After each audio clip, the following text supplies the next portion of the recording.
One of the 20th century's most notorious get-rich-quick schemes is back. After going bankrupt 17 years ago and resulting in a prison term for its founder, the Ukrainian-based MMM financial pyramid has resurfaced. And despite the project once wiping out the savings of millions, there are still plenty of investors willing to open their wallets once again. RT's Alexei Yarashevsky has the story. The 2011 Russian hit movie The Pyramid depicts a Robin Hood of the 1990s, a businessman who promises wealth for ordinary people and confronts the oligarchs. The real story behind this plot was a sad episode in Russia's post-Soviet history.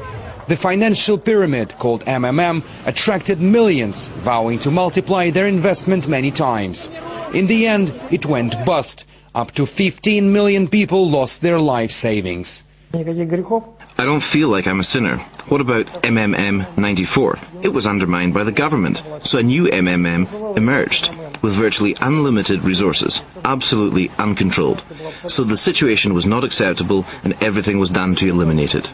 Sergei Mavrodiy, the driving force behind the MMM movement, spent 5 years in prison for fraud. But now the man often called the Russian Bernie Madoff is back. 17 years since his financial pyramid had rocked the post-Soviet space, Sergei Mavrodiy is back with another financial scheme. And whilst in Russia you could hardly find any commercials of his new enterprise, the streets of Ukraine's cities have been literally flooded with the calls to join in with the MMM 2011.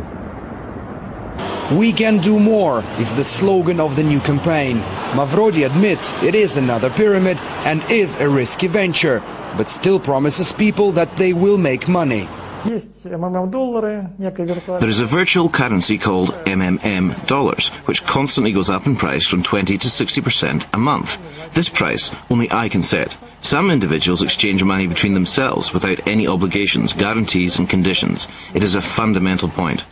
When there is no legal entity, no joint account, no office, in other words, everything is shared between millions of private accounts, it means no one can put an end to it.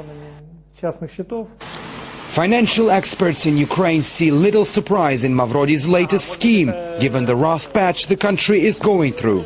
The National Bank is like, in order to not to allow the depreciation of national currency, is like introducing new restrictions. And a lot of people understand that the government machine, the bureaucracy, is against something like administratively pressing the financial market. And people are looking for an exit. Mavrodiy claims his actions are legal. Ukraine's politicians disagree. The ruling party wants current laws tightened to block MMM from making off with vulnerable people's nest eggs.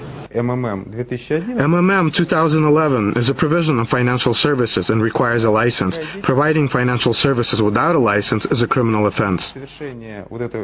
MMM 2011 already has 1.5 million investors and counting.